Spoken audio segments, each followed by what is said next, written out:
Welcome back to another This Day in History, a segment here on the Leel Show where we talk about a sporting event or a major event that has took place on this very day. The goal of this segment is to educate the listener as well as myself on things that have impacted the world as we know it, and also for some people to relive what they already experienced. On this day, February 3rd, 2002, the New England Patriots defeated the Rams 20-17 in Super Bowl 36, which saw the greatest head coach and quarterback duo of all time, Tom Brady and Bill Belichick, win their first Super Bowl. What was noticeable about the season leading up to the big game was that Tom Brady didn't start the season as a starting quarterback, as he was backing up quarterback Drew Bledsoe. Drew Bledsoe was the face of the franchise, having been the former number 1 overall pick in the draft. Drew Bledsoe had earned a reputation for being a gunslinger, leading the Patriots to a 10-6 record in his second season as a starting quarterback in 1995. At that time, it seemed like New England found their guy who was entrenched to be the starting quarterback of the future. New England had signed Drew Bledsoe to a record-setting 10-year, $103 million contract in March of 2001. But just months after signing that historic contract, an event happened that altered the fate and the future of the Patriots franchise. In the second game of the season, on September 23, 2001, the Patriots were down 10-3 to the New York Jets in the fourth quarter. On 3rd and 10, Bledsoe ran toward the sideline where he was met by Mo Lewis. The Jets linebacker had laid a massive hit on the Patriots franchise quarterback that nearly proved to be fatal.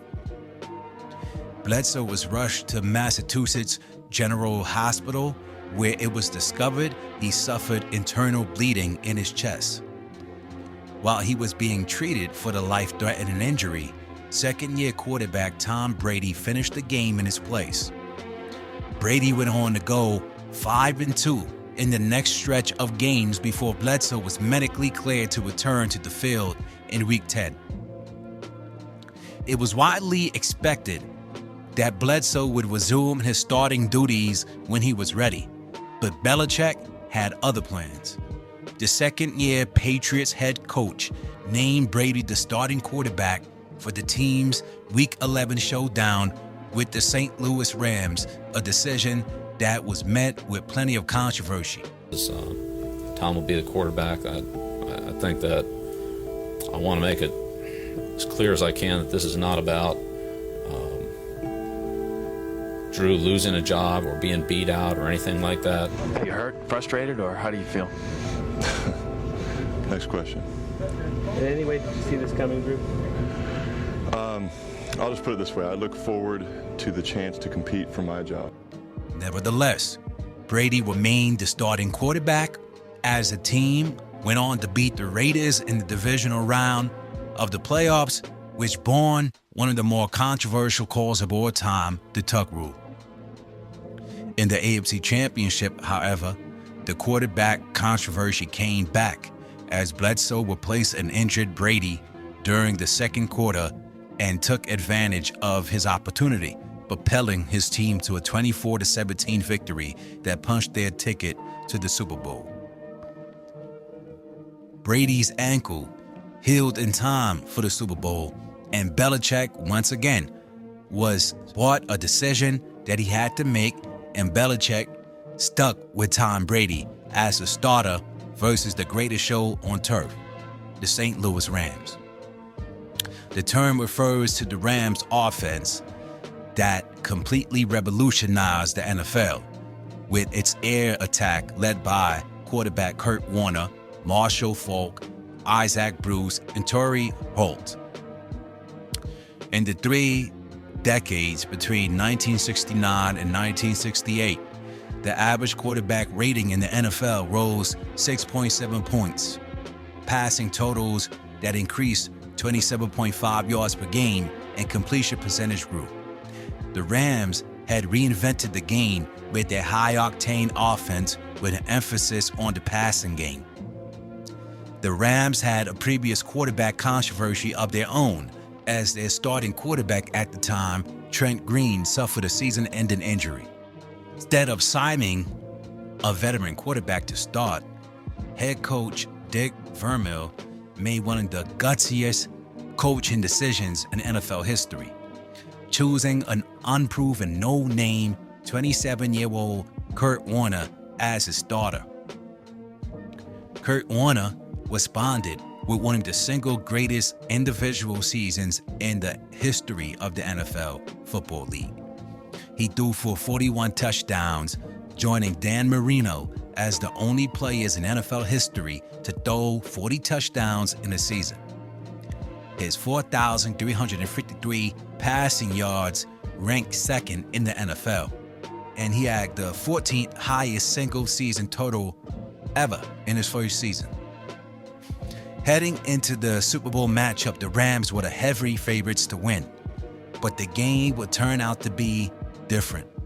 Despite outgaining the Patriots 427 to 267 in total yards, the Rams lost 20-17, thanks to 3 turnovers and a walk-off 48-yard field goal by Adam Vinatieri. Brady and Belichick won their first Super Bowls. The Rams became the first team in NFL history to score more than 500 points in 3 consecutive seasons, despite not winning the Super Bowl, and went on to prove they were one of the best teams to have not won a Super Bowl. And speaking of being one of the best teams in history to not win a Super Bowl, also on this day in sports history, February 3rd, 2008, the Giants defeated the undefeated Patriots in the Super Bowl. The Patriots were the second team to make the Super Bowl, having an undefeated season, a special season, from the duo of Tom Brady and Randy Moss, who set records for passing touchdowns 50 and touchdown receptions 23.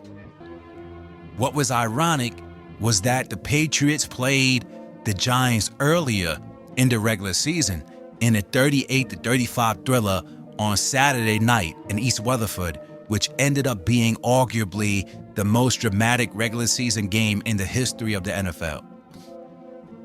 The Patriots trailed in the second half of that game, but came back behind the elite duo of Moss and Brady, which broke records on the same play after a drop by Randy Moss on the same exact play style or play call on the previous play.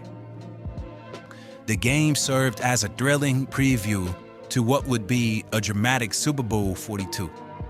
The game saw the Giants defense frustrate Tom Brady throughout the game, as Tom Brady was sacked 5 times. Brady did go on to lead a 4-quarter drive to take the lead 14-10, only for Eli Manning to lead a game-winning drive, which housed the historic helmet catch of David Tyree, which led to the touchdown catch by Plaxico Burress. The Patriots' dreams of finishing the season undefeated was spoiled by the scrappy Giants on February 3rd, 2008, this day in sports history. Sports, politics, conspiracy theories, we are here to give you our unique perspectives on things happening in the world. It's the one and only The Real Leel on The Real Leel Show.